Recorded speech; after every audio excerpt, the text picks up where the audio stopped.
أعوذ بالله من الشيطان الرجيم بسم الله الرحمن الرحيم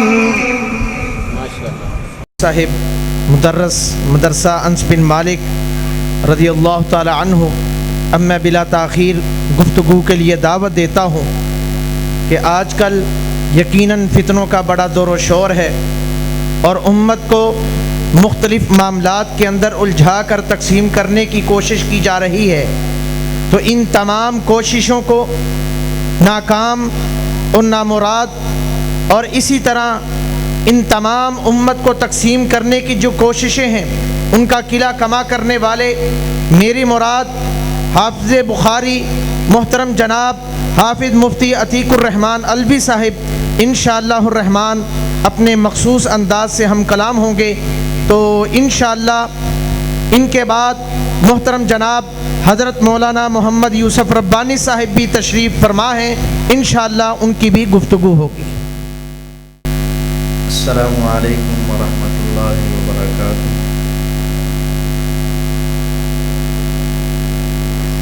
میں نے سلام لیا ہے، کسی بھائی نے جواب ہی نہیں دیا، بیٹھے ہوئے ہیں نا، وہ ویڈیو والا ہے نہ کہ کلا ہی تقریر کرتا گیا ہے، بندہ کوئی نہیں سی۔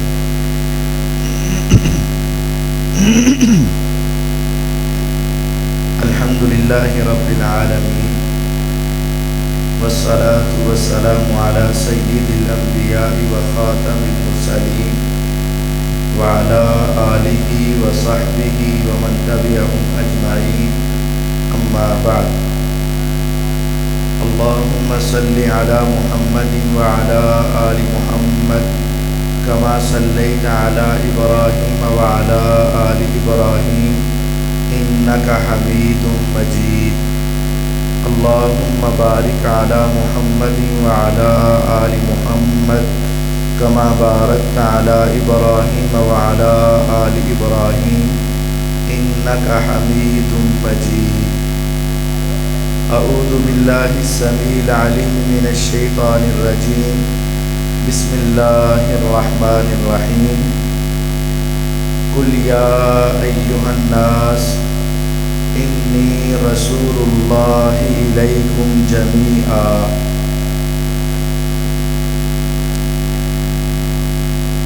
جناب رسول اکرم صلی اللہ علیہ وسلم ساری انسانیت کے لیے اللہ تعالیٰ کے آخری نبی اور رسول بنا کر بھیجے گئے۔ آپ کے اس دنیا میں آنے کے بعد انسانوں کی کچھ ذمہ داریاں ہیں جن کو ادا کرنا ہر مسلمان پر فرض ہے۔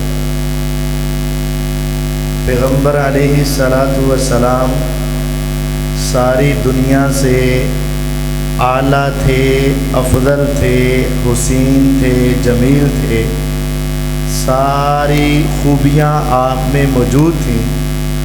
جب تک انسان ان خوبیوں کے ساتھ ساتھ نبی کریم صلی اللہ علیہ وسلم پر ایمان نہیں لائے گا، اس وقت تک وہ انسان کامیاب نہیں ہوگا۔ آپ کے آنے کے بعد انسانوں پر جو حقوق لاگو ہوتے ہیں ان میں سے 3-4 باتیں آپ کے سامنے رکھنا چاہتا ہوں۔ پہلی بات یہ ہے کہ ہمارے علاقے معاشرے میں یہ بات سمجھ لی گئی ہے کہ صرف آپ کی شان بیان کر دینا یہ ہمارے لیے کافی ہے۔ یہ بات ادھوری ہے۔ جو شخص پیغمبر علیہ السلام کی شان کا منکر ہے وہ انسان دائرہ اسلام سے خارج ہے، لیکن صرف شان مان لینا یہ کافی نہیں۔ شان بھی اور ایمان بھی دو باتیں۔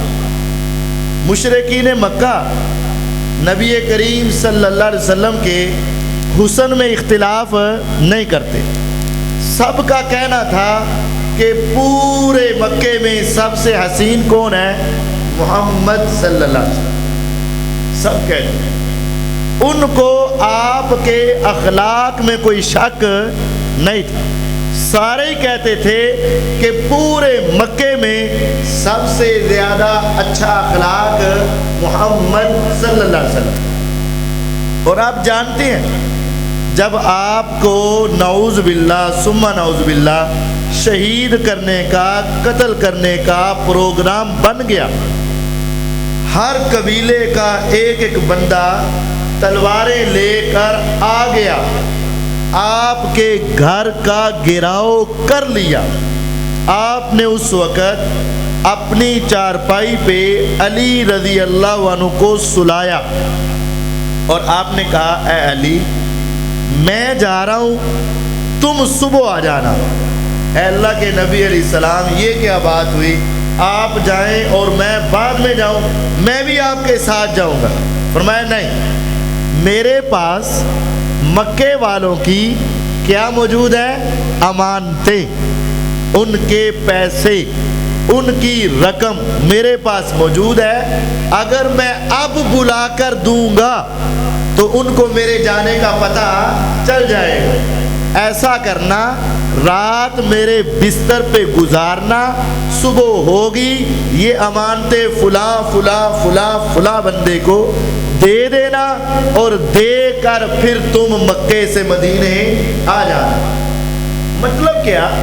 وہ مکے والے جو آپ کو شہید کرنے کے لیے تیار تھے وہ بھی سمجھتے تھے کہ پورے مکے میں سب سے زیادہ ہمارے مال کی حفاظت کرنے والی اگر کوئی ہستی ہے تو کون؟ محمد صلی اللہ علیہ وسلم. ان کو آپ کی زلفوں کے بارے میں اختلاف نہیں، آپ کے چہرے کے حسین ہونے کے بارے میں اختلاف نہیں، آپ کے امانت دار ہونے کے بارے میں اختلاف نہیں، آپ کے صادق اور امین ہونے کے بارے میں اختلاف نہیں. صرف ایک اختلاف تھا کہ وہ آپ پر ایمان لائیں یا نہ لائیں. جو لے آتا وہ مسلمان، جو نہ لاتا وہ کون ہوتا؟ کافر. اس کا مطلب یہ ہوا کہ صرف آپ کا حسن بیان کر دینا، آپ کی صفات بیان کر دینا یہ کافی نہیں. اگر یہ کافی ہوتا تو پھر تو مشرکین مکہ کے لیے یہ کافی تھا. نہیں، سب سے پہلے نبی علیہ السلام پر ایمان لانا یہ فرض ہے. اور یاد رکھو آج کچھ لوگ یورپ کا دورہ کر کے واپس آتے ہیں، آ کر کہتے ہیں نہیں یار اینا مسلمانہ نالوں او کافر چنگے نے. سنا ہے کہ نہیں؟ وہ اخلاق کے اچھے ہیں، بات کے پکے ہیں، وعدے کے سچے ہیں، کسی کو دکھ نہیں دیتے، تکلیف نہیں دیتے، ہیں تو وہ کافر لیکن ان کے اندر خوبیاں بڑی ہیں. سن لو اللہ کی قسم، ایک کافر میں 1 کروڑ خوبیاں اور ایک مسلمان میں 1 کروڑ خامیاں، لیکن اگر اس کا عقیدہ توحید اور رسالت مضبوط ہے، اللہ کی قسم یہ کروڑ خامیوں والا مسلمان کروڑ خوبیوں والے کافر سے بہتر ہے. کافر سے بہتر ہے. کیوں؟ اس نے اللہ کی توحید اور نبی علیہ السلام کی رسالت کو مان لیا. اور حدیث ہے جو کافر جس کے کان میں نبی علیہ السلام کے آنے کی بات آواز پڑ گئی، اس کو پتہ چل گیا ایک نبی آئے تھے، مکے میں پیدا ہوئے تھے، مدینے میں فوت ہوئے تھے، کلمہ توحید لے کر آئے تھے، میری دعوت جس کافر تک پہنچ گئی اگر میرے اوپر ایمان لائے بغیر، نبی علیہ السلام کہہ رہے ہیں اگر میرے اوپر ایمان لائے بغیر مر گیا، فرمایا کروڑوں نیکیاں بھی ہوں وہ بندہ جہنم میں جائے گا کیونکہ ایمان نہیں لایا. ہمارے اوپر پہلی ذمہ داری کیا ہے کہ ہم نبی علیہ السلام پر کیا لائیں؟ ایمان لائیں. اور اللہ کا بڑا شکر ہے کہ سامنے جتنے افراد بیٹھے ہیں یہ پیغمبر علیہ السلام پر ایمان لا چکے ہیں اور ایمان لائے ہوئے. یہ ہماری خوش قسمتی ہے. لیکن ایک بات ہے، ایمان لے آئے ہیں لیکن ابھی وہ ایمان ذرا کمزور ہے. سب کا نہیں لیکن بعض لوگوں کا ایمان ابھی کمزور ہے. کمزور ایمان کیا ہے؟ پتہ چل جاتا ہے کہ یہ حدیث پاک ہے، پتہ چل جاتا ہے یہ نبی علیہ السلام کی سنت ہے، ان کے علم میں ہے یہ پیغمبر علیہ السلام کا فرمان ہے. لیکن پھر آگے کہتے ہیں قاضی صاحب عقل میں نہیں آتا، سائنس نہیں مانتی، دل نہیں مانتا، ذہن نہیں مانتا، امام نہیں مانتے، فقیر نہیں مانتے، بزرگ نہیں مانتے، ابو امی نہیں مانتے. یہ کہہ کر اس قول میرے نبی علیہ السلام کی حدیث، آپ کی سنت، آپ کے فرمان کے بارے میں شک شبے کا شکار ہو جاتے. یہ ایمان کی کمزوری ہے.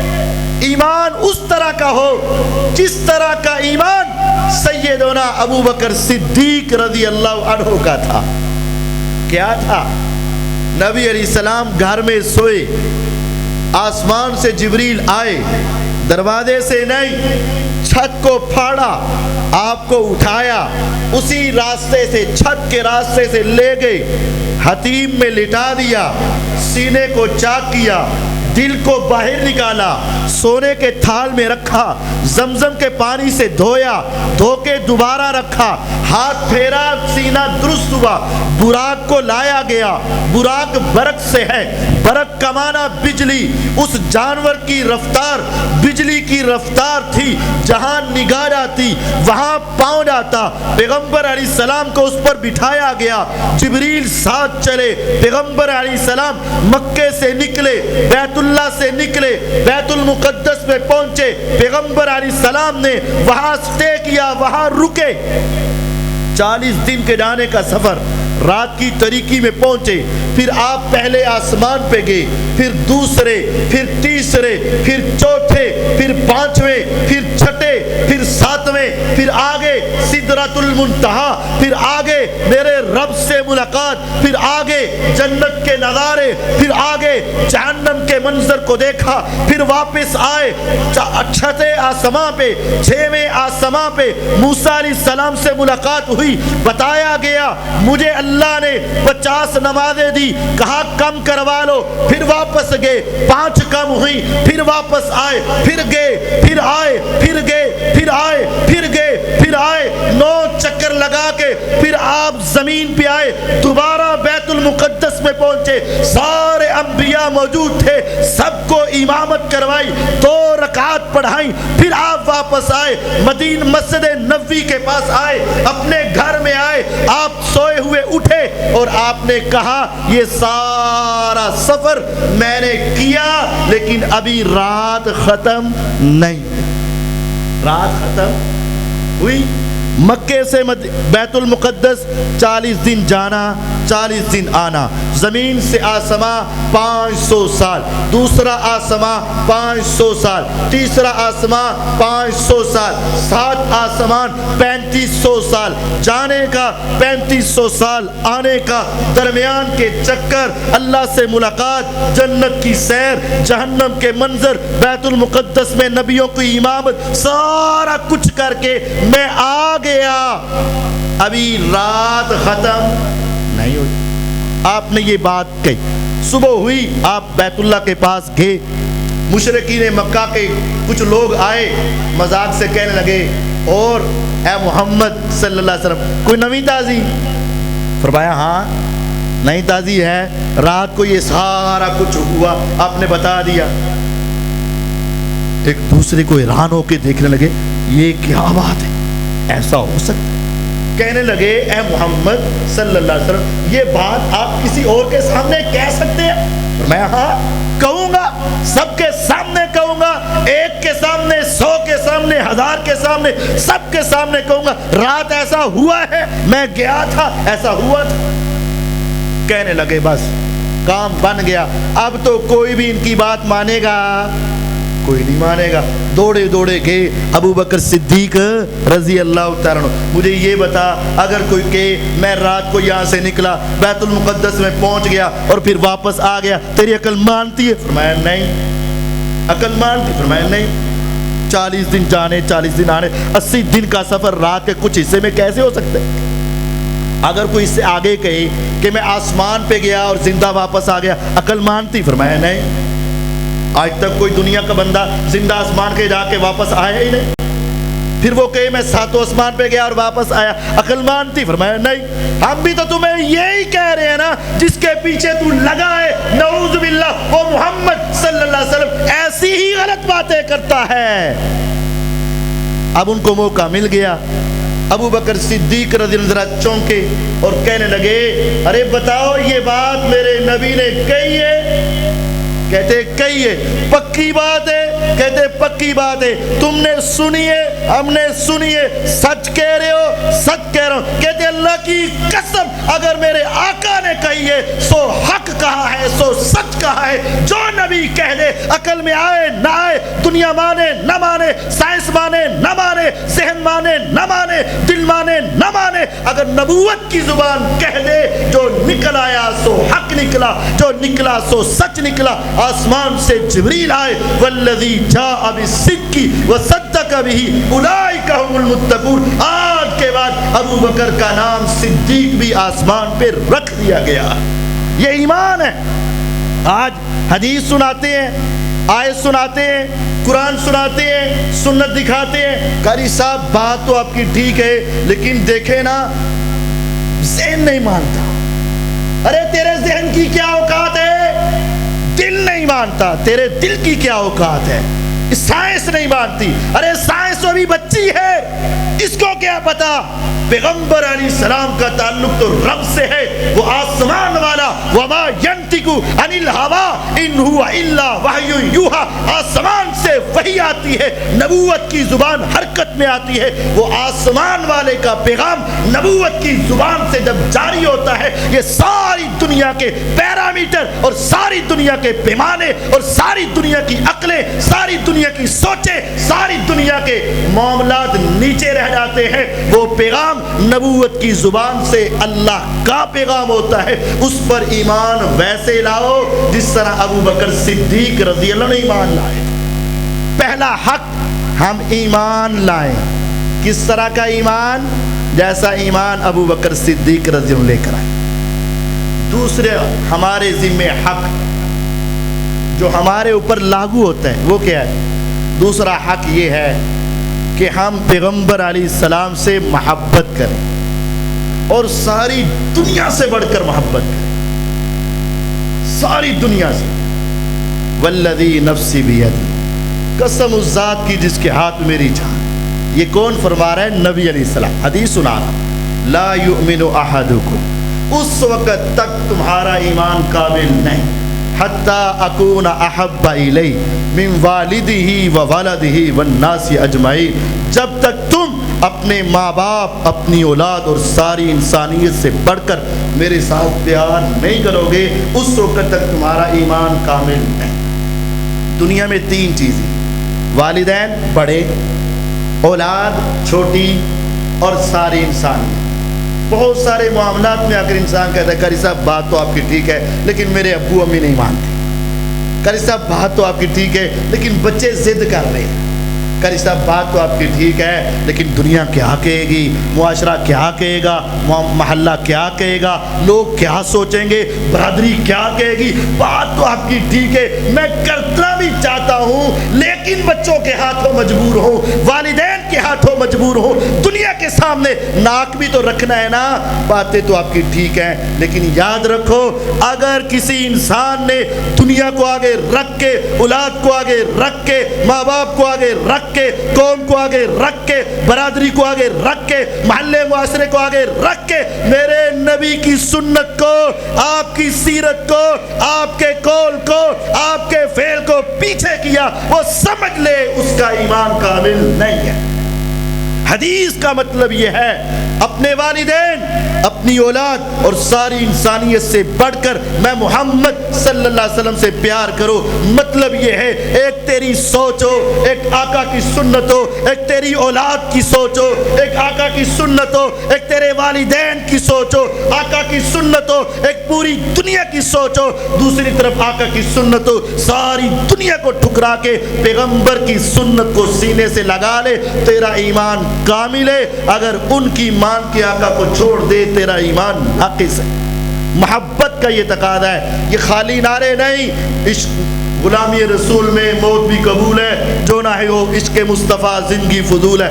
نعرہ اچھا ہے، نعرہ اچھا ہے، غلامی رسول میں موت بھی قبول ہے، کتنا پیارا نعرہ ہے، لیکن لگانے والا نماز بھی نہیں پڑھتا، لگانے والے کی شلوار ٹخنوں سے نیچے ہے، لگانے والے کے چہرے پہ داڑھی نہیں، گھر کے اندر پردے کا ماحول نہیں۔ موت قبول ہے، آقا کی سنت قبول کیوں نہیں؟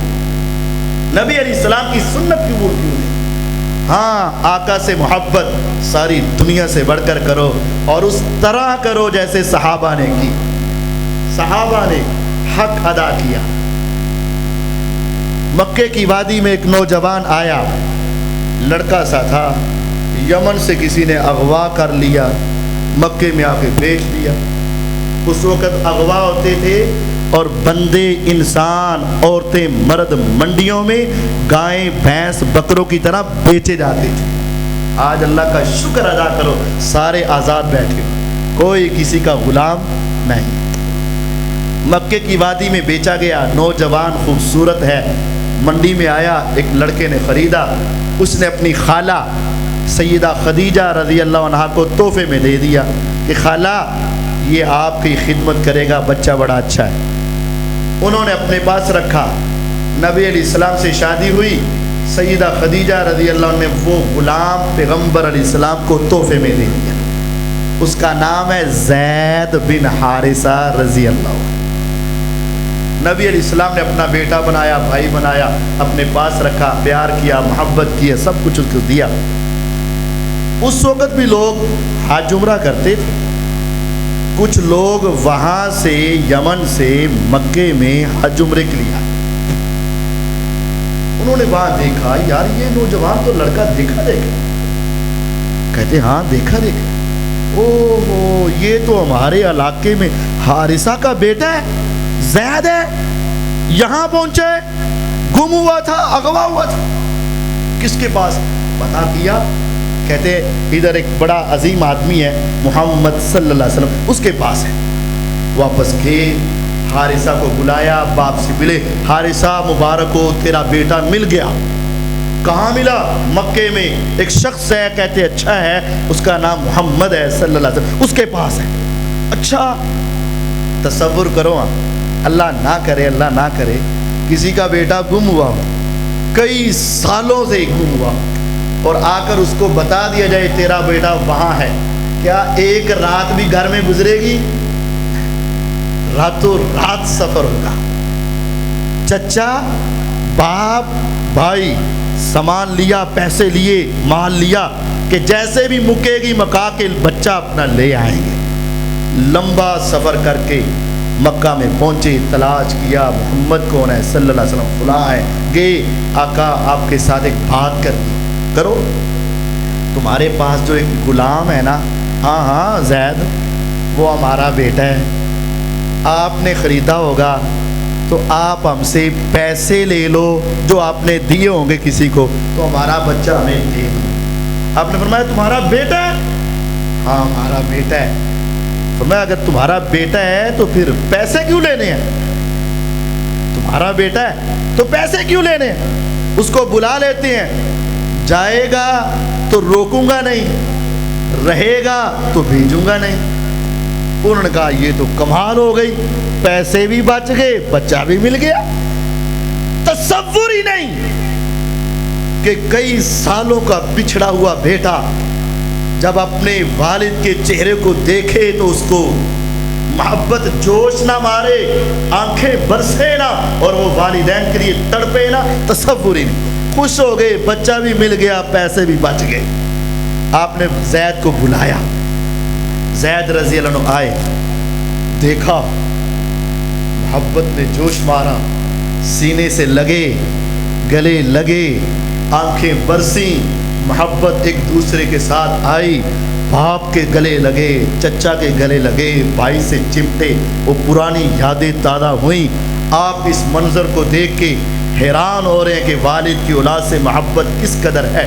جب مل کر بیٹھے فرمایا زید رضی اللہ عنہ، پتہ ہے یہ کون ہے؟ اور یہ میرے باپ ہے، یہ میرے چچا، یہ میرے بھائی ہیں۔ خوشی کی لہر دوڑی ہوئی۔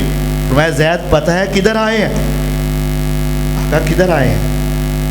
فرمایا زید یہ کہتے ہیں کہ ہم تجھے لینے کے لیے آئے، اگر جانا چاہو تو محمد تمہیں روکے گا نہیں صلی اللہ علیہ وسلم، اور اگر رہنا چاہو تو تمہیں جانے نہیں دے گا۔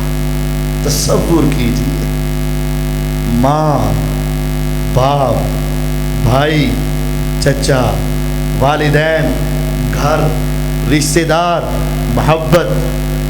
زید نے چند لمحے بھی سوچا نہیں تھا، یہ نہیں کہا کہ میں سوچ کے بتاتا ہوں، کہا آقا اللہ کی قسم سب کی محبت ایک طرف ہے، لیکن میں آپ کے گھر سے کبھی نہیں جاؤں گا۔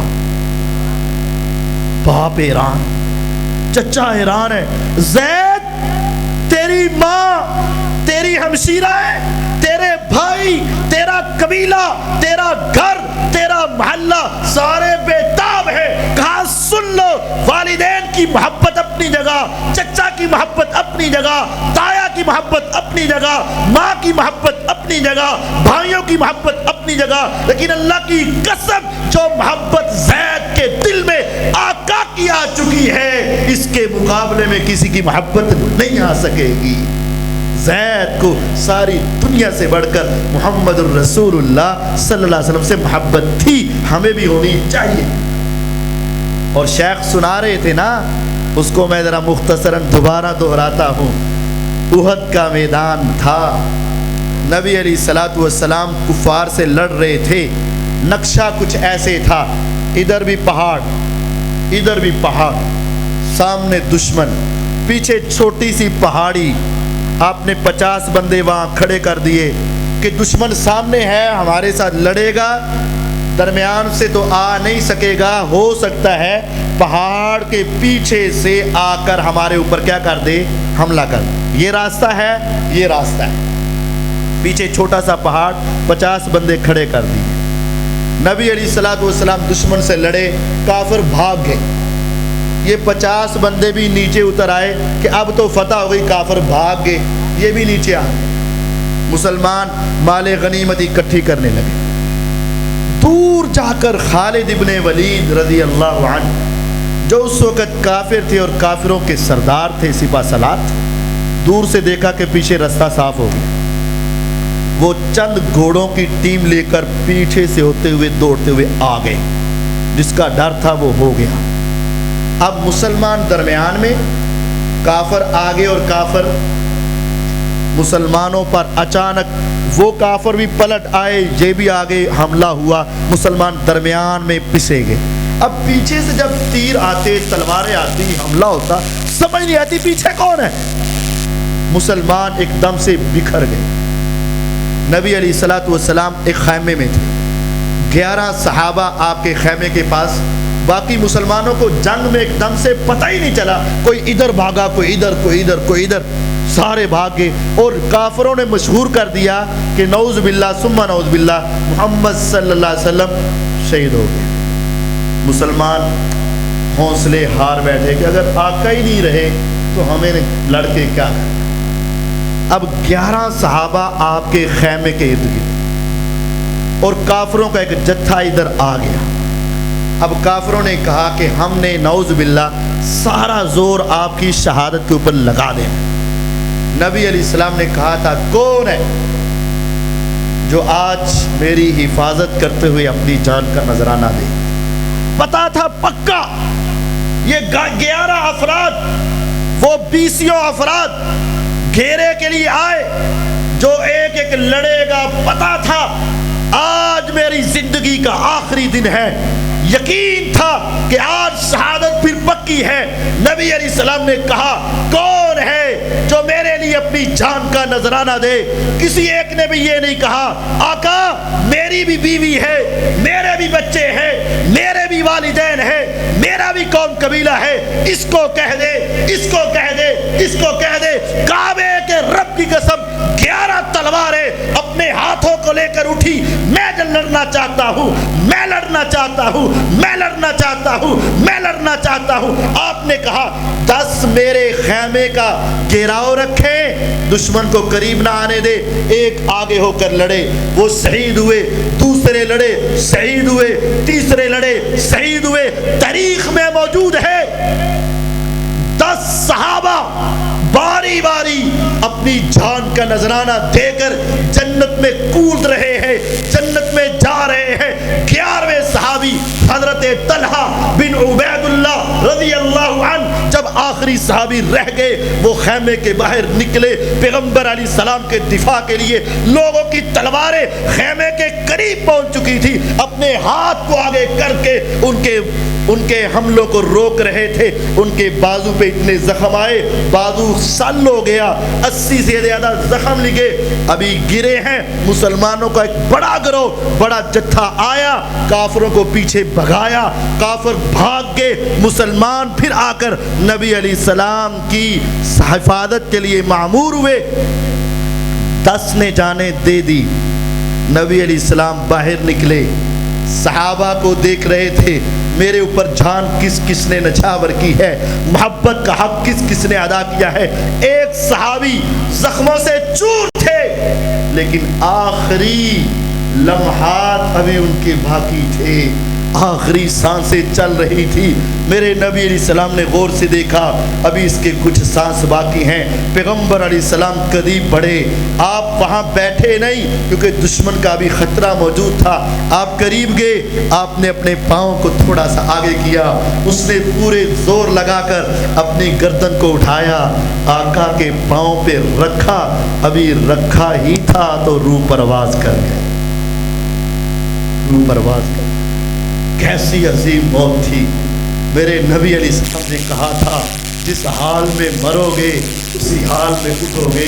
کوئی اٹھے گا زبان سے گالیاں دیتا ہوا، کوئی اٹھے گا گانے گاتا ہوا، کوئی اٹھے گا قوالیاں گاتا ہوا، کوئی شراب کے اڈے سے، کوئی جوئے کی محفل سے، کوئی روڈ ایکسیڈنٹ میں۔ اے ذات تیری عظمت پہ قربان، قیامت کے دن تم اٹھو گے، تمہارا چہرہ پیغمبر کے پاؤں کے اوپر ہوگا، جس حال میں مرو گے اسی حال میں اٹھو گے۔ صحابہ نے پیغمبر علیہ السلام کے ساتھ محبت کی تو پوری دنیا سے بڑھ کر کی، اور اپنی جان سے بڑھ کر آقا سے محبت کی۔ یہ محبت کرنا بھی ہمارے اوپر حق ہے، یہ دوسرا حق ہے۔ تیسری بات، میرے نبی علیہ الصلوۃ والسلام کے ساتھ جب محبت ہے نا تو پھر ان کی بات مانو، اطاعت کرو، محبت کا حق ادا کرو۔ صرف خالی محبت کے نعرے نہیں، محبت کی وجہ سے محبت کا حق ادا کرو، اتباع کرو۔ معروف حدیث ہے ابو داود میں، میرے نبی علیہ الصلوۃ والسلام سفر میں تھے، دوران سفر کھلا میدان، خالی جگہ، مٹی والا میدان، آپ نے جوتا دیکھا، پاک ہے، صاف ہے، ٹھیک ہے، آپ نے جوتا پہن کے نماز پڑھانے کے لیے کھڑے ہو گئے۔ صحابہ نے جوتے پاک صاف کیے اور کھڑے ہو گئے۔ یہ کلیم نہیں تھے، خالی جگہ تھی، میدان تھا، مٹی تھی، مسافر تھے، پڑھ سکتے ہیں۔ نبی علیہ السلام نماز پڑھانے لگے، جوتا پہنا، صحابہ نے پہنا۔ دوران نماز آسمان سے جبریل علیہ السلام آئے، آ کر کہنے لگے اے دو جہانوں کے سردار، اے پیغمبر علیہ السلام جوتا اتار دیں۔ آپ نے اتار دیا۔ پچھلے صحابی نے دیکھا کہ نبی علیہ السلام جوتا اتار رہے، انہوں نے بھی اتار دیا۔ ساتھ والا نے دیکھا، اس نے اتار دیا، اس نے سارے لوگوں نے جوتے اتار دیے، سب نے اتار دیے۔ جب آپ نے سلام پھیرا، پیچھے مڑے، دیکھا یہ سب کے جوتے اترے ہوئے۔ فرمایا جب تم نے شروع کی تھی تو جوتے تو پہنے تھے، اب اتارے کیوں؟ کیا کمال جواب تھا۔ انہوں نے کہا اے پیغمبر علیہ السلام، جب آپ نے نماز شروع کی آپ نے پہنے، آپ نے اتارے، ہم نے اتارے۔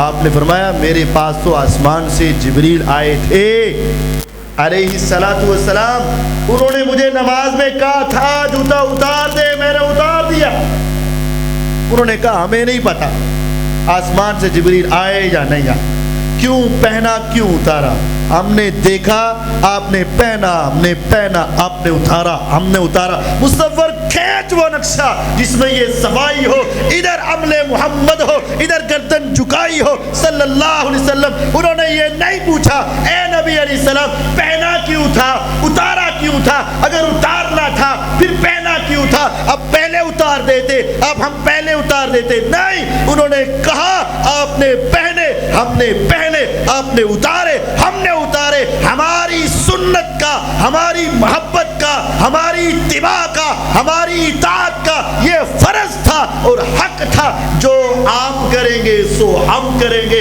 پتہ ہو یا نہ ہو، عقل میں آئے یا نہ آئے، جو آپ کریں گے سو ہم کر کے دکھائیں گے، کیونکہ ہم نے آپ سے محبت کا اعلان کیا ہوا ہے۔ اور آج میں آپ یہ نہیں کہ صرف پتہ چلا، آنکھوں سے حدیث پڑھ لی، دوبارہ پڑھ لی، پھر پڑھ لی، پھر پڑھ لی، پھر بس کہہ رہے بس قاری صاحب تو دعا کرو۔ ارے یہ کیا ہے؟ بس دعاؤں کے اوپر لگائے رکھو، خود بدلنا نہیں ہے، خود سنت پہ عمل نہیں کرنا، پتہ ہونے کے باوجود عمل نہیں کرنا، پھر تیری محبت اور تیرا ایمان کیا ہے؟ غور کر اس واقعہ پر۔ خیبر کی جنگ، نبی علیہ السلام گئے، کئی دن کی جنگ، صبح شروع ہوتی ہے رات کے وقت ختم ہوتی ہے، کل پھر شروع ہوتی ہے رات کو ختم ہوتی ہے، صبح شروع ہوتی ہے رات کو ختم، کئی دن لگے۔ ایک رات نبی علیہ السلام اپنے خیمے سے باہر نکلے، آگ جل رہی ہے، ہنڈیاں رکھی ہوئی ہے، کچھ چیز پک رہی ہے، ابالے کھا رہی ہے۔ آپ ان کے قریب سے گزرے، فرمایا یہ کیا ہے؟ ہانڈیا ہے، اس میں کیا ہے؟ سالن ہے۔ فرمایا کس کا؟ فرمایا گوشت ہے۔ کس کا گوشت؟ انہوں نے کہا گدھے کا گوشت ہے۔ جس طرح پہلے شراب حلال تھی، بعد میں کیا ہوئی؟ حرام۔ اب کیا ہے؟ حرام۔ پہلے گدھے کا گوشت حلال تھا، بعد میں کیا ہوا؟ حرام۔ اب کیا ہے؟ حرام۔ یہ اس وقت حرام ہونے لگا۔ آپ نے فرمایا یہ کیا ہے؟ کہتے گدھے کا گوشت ہے۔ آپ نے فرمایا ابھی ابھی آسمان سے وحی آئی ہے، اللہ تعالیٰ نے گدھے کے گوشت کو حرام قرار دے دیا ہے، اس لیے یہ کھانا اب حرام۔ اب غور کریں، دل و دماغ سے سوچیں، مسافر، مجاہد، جہاد کے اندر تو نماز بھی کم ہو جائے، قبلہ رخ پڑھو یا دوسرے رخ پڑھو جائز ہے، ایک پڑھو یا دو پڑھو رکھتے جائز ہیں، 3 پڑھو یا 4 پڑھو جائز ہے، اکیلی پڑھو اکٹھی پڑھو سب کچھ جائز ہے۔ جہاد کے میدان میں بڑی بڑی رخصتیں مل جاتی ہیں، یہ بھی مجاہد تھے، رات کا وقت تھا، اندھیرا چھا چکا تھا، اب کئی سوال سامنے آ سکتے تھے۔ اے اللہ کے نبی علیہ السلام بڑی مشکل سے آگ کو جلایا ہے، پتھر رگڑ رگڑ کے جلایا ہے، ہم نے گدھے کو ذبح کیا، اس کے کھال کو اتارا، پیسوں کو بنایا، اب ابالا ہے، کھانے والے ہیں، جسم پر زخم ہے، بھوک شدید لگی ہے، بھوک ستا رہی ہے، ہمارے بیوی بچے پاس نہیں ہیں، یہاں کوئی ریسٹورنٹ نہیں ہے، ہم وہاں سے کھا لے، کریں گے تو کیا کریں گے، کیسے بھوکے رہیں گے، اگلے دن کیسے لڑیں گے، بھوک ہمیں ستا رہی ہے، آقا صرف اتنی اجازت دے دے، جو پک گیا ہے وہ کھا لیں گے، آئندہ کبھی نہیں کھائیں گے، صرف اس رات، صرف یہی ہنڈیا، صرف یہی سالن، صرف ایک مرتبہ یہ کھانے کی اجازت دے دو، آئندہ کبھی نہیں کریں گے۔ کعبے کے رب کی قسم صحابہ نے کوئی بہانہ نہیں بنایا۔ فَأُقْفِيَتِ الْقُدُورِ حدیث میں ہے، صحابہ نے ہنڈیا پکڑی، اوپر اٹھائی، اوندھی کر کے سب کچھ گرا دیا، کہا اگر یہ حرام ہے آج کے بعد نہیں، آج سے ہی حرام ہے، اور ہم اس کے ایک نوالے کو بھی کھانے کے لیے تیار نہیں۔ یہ پیغمبر علیہ السلام کے قول پر عمل کر کے دکھا۔ ہم کہتے ہیں چلو آئندہ نہیں کرنا، آئندہ نہیں، ابھی نہیں۔ انہوں نے یہ نہیں کہا چلو آئندہ نہیں کھائیں گے، نہیں ابھی نہیں کھائیں گے۔ وہ صحابہ بھوکے رہے ہوں گے، ان صحابہ نے صبح جہاد کیا ہوگا، اگلے دن بھی جہاد کیا ہوگا، ساری رات پیغمبر علیہ السلام کے کہنے پر سب کچھ نیچے گرا دیا، لیکن پیغمبر علیہ السلام کی بات کا انکار نہیں کیا۔ یہ ہمارے اوپر تیسرا حق ہے۔ اب چوتھا اور آخری بات کر کے اپنی بات ختم کرتا ہوں۔ چوتھا حق یہ ہے ہم نبی علیہ السلام پر درود پڑھیں۔ پہلا ایمان، دوسرا محبت، تیسرا اطاعت، چوتھا درود۔ نبی علیہ السلام پہ درود پڑھنا یہ ہمارے اوپر فرض ہے۔ یا ایھا الذین آمنوا صلوا علیہ وسلموا تسلیما، اے ایمان والو نبی علیہ السلام پر درود اور سلام پڑھو۔ یہ حکم ہے، اور حکم فرض ہوتا ہے، ضرور ہوتا ہے۔ جو شخص درود کا منکر وہ در حقیقت جنت کا منکر ہے۔ کیوں؟ میرے نبی علیہ السلام نے فرمایا من نسی الصلاۃ علیہ خطئ طریق الجنہ، سنن ابن ماجہ کی روایت، جس نے میرا نام سنا اور میرے اوپر درود پڑھنا بھول گیا، وہ یہ مت سمجھے کہ صرف درود بھولا ہوں، اصل میں وہ جنت کے راستے سے بھول کے دوسرے راستے پہ چل پڑا۔ جو درود بھولا در حقیقت وہ جنت کا راستہ ہی بھول گیا، اور جو جنت کا راستہ بھول گیا وہ دوسری طرف پھر چلا گیا۔ درود پڑھنا ضرور ہے۔ جب یہ آیات نازل ہوئیں صحابہ آئے، آ کر پوچھا اے اللہ کے نبی علیہ السلام اہلاً سہلاً مرحبا۔ نبی علیہ الصلوۃ والسلام کو کہنے لگے اے پیغمبر علیہ الصلوۃ والسلام، اللہ تعالیٰ کہتے ہیں درود اور سلام بھیجو۔ سلام تو ہمیں آتا ہے، السلام علیکہ ایھا النبی ورحمۃ اللہ وبرکاتہ، السلام علینا وعلی عباد اللہ الصالحین، یہ سلام تو آتا ہے۔ درود کون سا پڑھنا ہے؟ لکھ لو، بخاری میں، مسلم میں، ابو داؤد میں، ترمذی میں، نسائی میں، ابن ماجہ میں، تقریباً حدیث کی ہر کتاب میں یہ حدیث موجود ہے۔ صحابہ نے پوچھا اے پیغمبر علیہ السلام، اللہ کہہ رہے ہیں، اللہ تعالیٰ فرما رہے ہیں درود پڑھو، سلام پڑھو، سلام ہمیں آتا ہے، درود آپ سمجھا دیں۔ آپ نے کون سا درود پڑھا؟ اٹھائیے بخاری، مسلم، ابو داؤد، ترمذی، نسائی، ابن ماجہ، دارمی، بہقی، دارقطنی، مستدرک حاکم، حدیث کی ہر کتاب، اپنے قاری کے پاس جائیں، عالم کے پاس جائیں، مفتی کے پاس جائیں، محدث کے پاس جائیں، خطیب کے پاس جائیں، کہو اس آیت کے نازل ہونے پر صحابہ نے پوچھا تھا اے پیغمبر علیہ السلام کون سا درود پڑھے، وہ حدیث مجھے دکھا دو۔ اس میں کیا ہے؟ جو درود تم نماز میں پڑھتے ہو وہی درود نبی علیہ السلام نے پڑھ کے دکھایا۔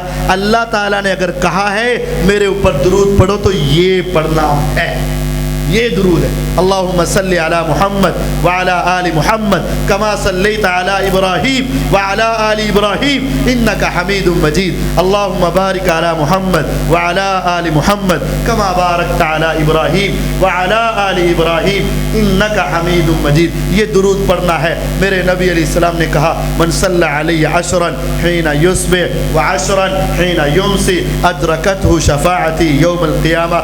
آج اپنی زندگی میں ایک وظیفہ یہ بنا لو، صبح کی نماز پڑھو 10 مرتبہ یہی درود پڑھو، شام کی نماز پڑھو 10 مرتبہ یہ درود پڑھو، اگلے دن صبح کو، پھر رات کو، پھر صبح کو، پھر شام کو، پھر دن کو، پھر رات کو، کرتے کرتے کرتے کرتے کرتے کرتے کرتے کرتے زندگی ختم ہو جائے گی۔ فرمایا آ جانا، تیرے نامہ اعمال میں لاکھوں گناہ بھی ہوں گے، میں محمد صلی اللہ علیہ وسلم تیرے ساتھ وعدہ کرتا ہوں تو آج درود پڑھتا رہے، کل میں تمہیں پہچان جاؤں گا اور میں تیری سفارش کر کے تمہیں معاف کروا دوں گا۔ سفارش لازم ہے۔